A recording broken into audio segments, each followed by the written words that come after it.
Indian box ഓഫീസിലെ സർവകാല റെക്കോർഡിട്ട KGFന്റെ സംവിധായകനും നിർമ്മാതാവും ഒപ്പം മലയാളത്തിന്റെ youth icon super star Prithviraj, south Indian സിനിമയുടെ cult action super star rebel star Prabhas, ഇങ്ങനെ ഇത്രയും കൂട്ടർ വീണ്ടും ഒരുമിക്കുമ്പോൾ പ്രതീക്ഷകൾ വാനോളം വെച്ചാണ് തിയേറ്ററിലേക്ക് ഓരോ പ്രേക്ഷകനും ചെന്നെത്തിയത്.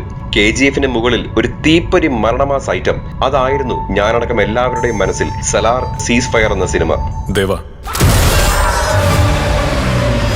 സലാർ ഞെട്ടിച്ചു. കാരണം പ്രതീക്ഷിച്ചത് കിട്ടാതെ വരുമ്പോഴാണല്ലോ ശരിക്കും നമ്മൾ ഞെട്ടുന്നത്. അങ്ങനെ നോക്കിയാൽ ശരിക്കും ഞെട്ടി. KGF ചാപ്റ്റർ 1 ഒരു ഗെയിം ചേഞ്ചർ തന്നെ ആയിരുന്നു.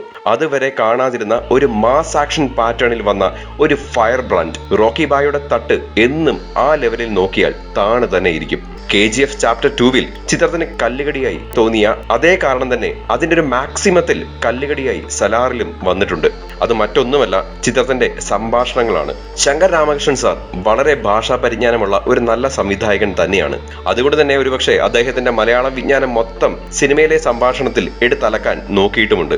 അത് തന്നെയാണ് ഇതിലെ ഏറ്റവും വലിയൊരു കല്ലുകടി. ഒരു മാസ് ആക്ഷൻ ചിത്രത്തിനെ ഓവർ ഡ്രാമയാക്കി കഥാപാത്രങ്ങൾക്ക് ചേരാത്ത രീതിയിലുള്ള ഓവർ സംഭാഷണം തന്നെയാണ് ഏറ്റവും കൂടുതൽ ഡ്രോബാക്ക് ആയി ഫീൽ ചെയ്തത്. ഇനി സലാർ എന്ന സിനിമയിലേക്ക് നോക്കിയാൽ, ഖാൻ സാർ എന്ന ഇന്ത്യൻ ഭൂപടത്തിൽ ഇല്ലാത്ത ഫിക്ഷണലായ ഒരു സ്ഥലമാണ് സിനിമയുടെ പശ്ചാത്തലം. അവിടെ ഭരിക്കുന്നത് 101 നാട്ടുപ്രഭുക്കളാണ്. ഈ 101 നാട്ടുപ്രഭുക്കൾക്ക് മുകളിൽ ഒരു 4 ദുരമാരുണ്ട്. അവർക്ക് മുകളിൽ ഒരു രാജാവിനെ പോലെ ഒരാൾ. അതാണ് മന്നാർ ഗോത്രത്തിന്റെ തലവൻ. അയാൾ വർഷങ്ങളായി തന്റെ മകനുമായി പിണങ്ങി കഴിയുകയാണ്. ഈ പിണങ്ങി കഴിയുന്ന തന്റെ മകനെ വരദരാജ മന്നാറിനെ അടുത്ത ഒരു ദുരയാക്കാൻ ശ്രമിക്കുകയാണ്. ആ സമയം നടക്കുന്ന ആഭ്യന്തര ലഹളയും രാജാവിന്റെ കസേര ലക്ഷ്യം വെച്ചവർ മറ്റുള്ളവരെ നശിപ്പിക്കാൻ വലിയ സൈന്യങ്ങളെ പുറത്തുനിന്നും കൊണ്ടുവരികയും എന്നാൽ ഈ സൈന്യങ്ങളോട് ഏറ്റുമുട്ടാൻ വരദരാജ മന്നാർ മാത്രം ഒരൊറ്റ ആളെ കൊണ്ടുവരികയും ചെയ്യുന്നു. ഈ ആൾ വരദരാജ മന്നാറിന്റെ ബാല്യകാല സുഹൃത്തു കൂടിയാണ്, ദേവർ എന്ന് വിളിക്കുന്ന സലാർ. സിനിമയുടെ പോസിറ്റീവ് നോക്കിയാൽ മേക്കിംഗ് ലെവൽ ഗംഭീരമെന്ന് പറയാം. അതുപോലെ കാസ്റ്റിംഗ് ഇഷ്ടം പോലെ ജൂനിയർ ആർട്ടിസ്റ്റ്, പൃഥ്വിരാജിന്റെ screen presence, action sequences, VFX, colouring, അങ്ങനെ കുറെ ഘടകങ്ങൾ പോസിറ്റീവായി എടുത്തു പറയാൻ സാധിക്കും. പക്ഷെ രുചിയുള്ള ഒരു ബിരിയാണി ചൂടാറി തണുത്തുറഞ്ഞാൽ നമുക്ക് തോന്നുന്ന ഒരു വിഷമമുണ്ടല്ലോ, അത് ഇവിടെയും തോന്നും. ആവശ്യമില്ലാത്ത കുറെ ബിൽഡപ്പുകൾ സിനിമയിൽ പ്രഭാസിന്റെ കഥാപാത്രത്തിന് നൽകിയിട്ടുണ്ട്. ഒരുപക്ഷെ KGF ചാപ്റ്റർ 1 റോക്കി ബായ് ആരാണെന്ന് KGF ചാപ്റ്റർ 1 ആദ്യ ഒരൊറ്റ ഫൈറ്റ് സീക്വൻസ് കഴിയുമ്പോൾ തന്നെ പ്രേക്ഷകർക്ക് മനസ്സിലാക്കും.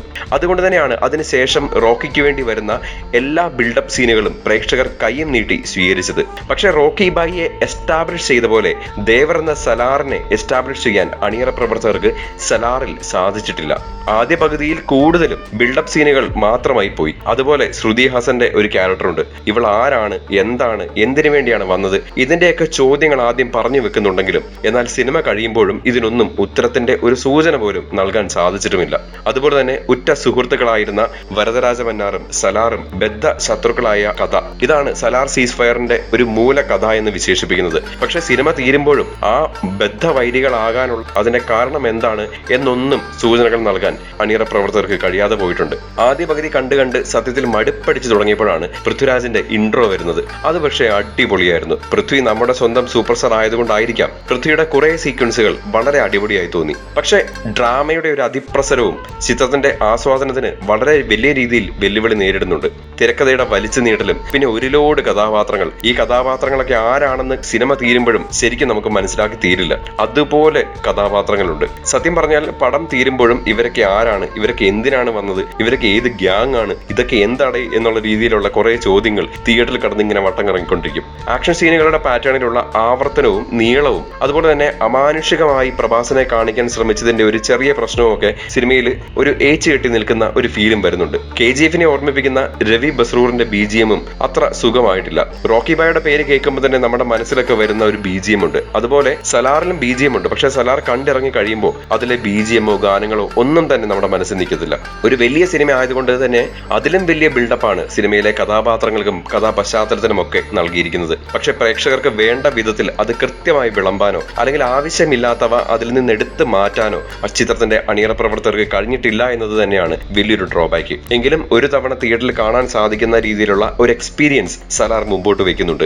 രണ്ടാം ഭാഗത്തിനായി കാത്തിരിക്കാൻ പറ്റുന്ന ഒരു സിനിമ തന്നെയാണ് സലാർ. ഈ പോരായ്മകളൊക്കെ മാറ്റിവെച്ച് രണ്ടാം ഭാഗം ഒരു perfect mass action pan Indian സിനിമയായി മാറുമെന്ന് നമുക്ക് പ്രതീക്ഷിക്കാം. ഒപ്പം കൂടുതൽ സിനിമാ വിശേഷങ്ങൾക്കും മറ്റു റിവ്യൂനുമായി ഇപ്പോൾ തന്നെ സബ്സ്ക്രൈബ് ചെയ്യൂ മൂവി ഡാസിൽസ്.